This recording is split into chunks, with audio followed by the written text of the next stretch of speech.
শনিবার সকালবেলা শীতলকুচি বিধানসভা কেন্দ্রের চোঙারখাতা খাকরিবাড়ি এলাকায় শিব মন্দিরে পুজো দিয়ে উন্নয়নের সংলাপ শুরু করে ব্লক তৃণমূল কংগ্রেস।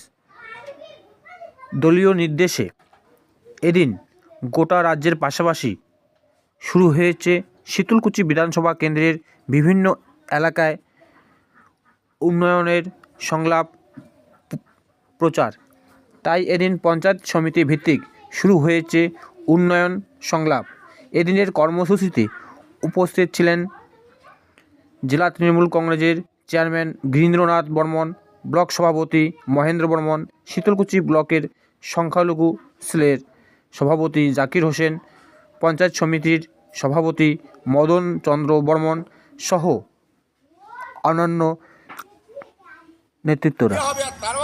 বাজারে গিয়ে হাত পাতবে, আমার মেয়ের বিয়া দিতে, আমি কন্যাদায়গ্রস্ত পিতা, দোকানে বলে 5টা টাকা দাও, 10টা টাকা দাও।